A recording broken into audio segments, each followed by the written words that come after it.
Does your dog lose it every time you walk out the door? You might be making some everyday mistakes that are actually making things worse, and you don't even know it. Today, we are breaking down 10 things you should always do before leaving your dog alone to keep them calm, safe, and happy. Stick around for number 6 because it's the one tip almost every dog owner gets completely wrong. I'm Naeem, and welcome to Pet Pulse, where we cover everything you need to know about your dog's health, behavior, and happiness. If that sounds like your kind of content, subscribe and hit the bell so you never miss a video. Let's get into it. Number 10.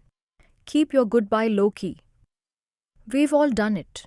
You're heading out, your dog gives you the look, and suddenly you're hugging them like you're leaving for war. It feels loving, but it's actually stressing your dog out. Here's the thing. Dogs feed off your energy. When you treat leaving like a big emotional moment, your dog picks up on that and thinks something must be wrong. Instead, keep it casual. A quick "see you later" in a relaxed tone and you're out the door. No drama, no lingering. The calmer you are, the calmer they'll be. Especially if you have a breed that's already prone to anxiety, like a lab, border collie, or rescue dog. Number 9.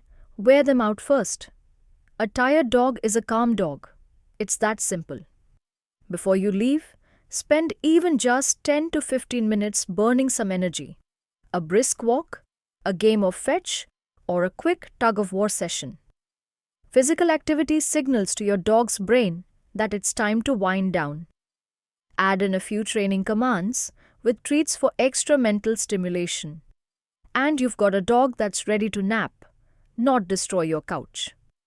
This is especially important for high-energy breeds like Huskies, German Shepherds, and Jack Russells. Without that outlet, they will find their own entertainment, and you won't like it. Number 8. Create a safe space for them. Dogs are den animals. They don't just want open space, they want somewhere cozy and secure where they feel protected when you're not around. That might be a crate they're comfortable in, a quiet corner with a soft blanket, or even just a spot with an old t-shirt of yours nearby.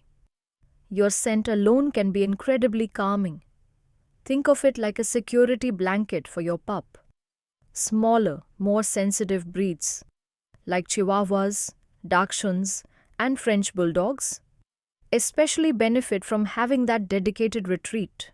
It's not about confining them. It's about giving them a place to feel safe. Number 7.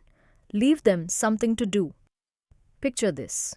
You're stuck in a room for 8 hours with nothing to look at, nothing to do, and no one to talk to. That's your dog's reality if you leave without setting them up with any enrichment. Boredom doesn't just lead to chewed-up furniture. It can cause genuine anxiety and even depression in dogs. So before you head out, scatter some toys around, stuff a Kong with peanut butter, or set up a puzzle feeder. Even better, hide some treats around the house and let them go on a little sniff and seek adventure. It taps into their natural instincts and keeps their brain busy for hours. Number 6. Stop leaving random TV or radio on. This is the one. Almost every dog owner has heard, "Just leave the TV on." Dogs love background noise. And while that's partially true, leaving on random channels can actually backfire. Your dog is chilling, maybe even dozing off, and suddenly a loud explosion from an action movie or a blaring commercial jolts them awake.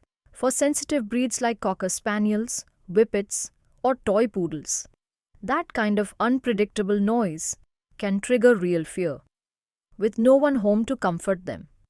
The fix? Use a dog-specific calming playlist. There are tons on YouTube and Spotify.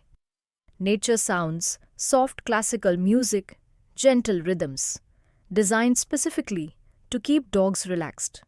Controlled, calm audio is a game changer. Number 5. Open the curtains. It sounds almost too simple, but this one really works. Dogs love windows. It's their TV.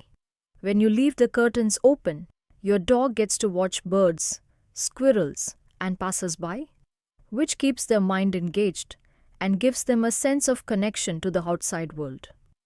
Alert breeds like Shiba Inus, Beagles, and Terriers especially love having something to monitor.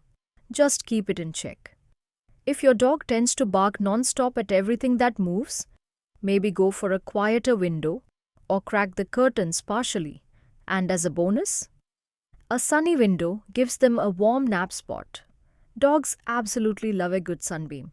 Number 4. Don't overfill the food bowl. It feels kind, right? Filling up the bowl before you leave, so your dog is taken care of all day. But most dogs have zero self-control when it comes to food. It's literally in their DNA. Their wolf ancestors operated on a feast or famine cycle. And that instinct hasn't gone anywhere. Leave too much food out and your dog will eat it all at once, leaving them uncomfortable for the rest of the day. Instead, use a timed feeder, split meals into morning and evening, or turn mealtime into an activity with a snuffle mat or food puzzle. This keeps them engaged throughout the day and supports better digestion. Breeds like Labradors and Pugs especially need that kind of portion control. Number 3. Practice being apart.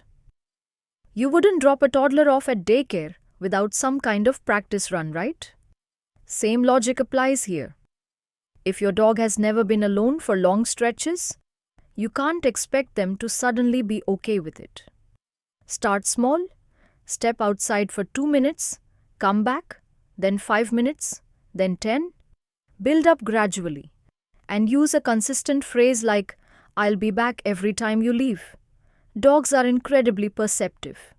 They'll start connecting that phrase with the reassurance that you always return. That association is powerful. Number 2. Don't ignore their cries. You may have heard the advice, just let them cry it out. They'll learn. That's actually a myth. And for dogs, it can make things significantly worse. Dogs don't cry for attention the way some people assume.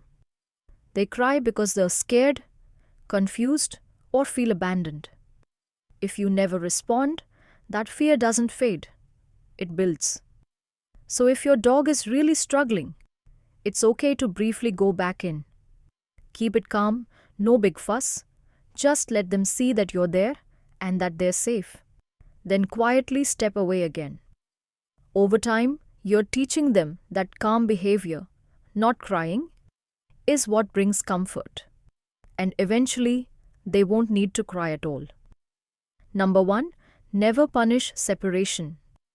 Anxiety, you walk in after a long day and your living room looks like a tornado hit it. Cushions shredded, shoes chewed, maybe an accident on the floor. It's frustrating. But here's what you need to understand before you react. Your dog didn't do this to get back at you. They did it because they were panicking. Separation anxiety is a real condition, and destructive behavior is often a sign your dog was struggling to cope, not being defiant. Punishing them doesn't teach them to behave better.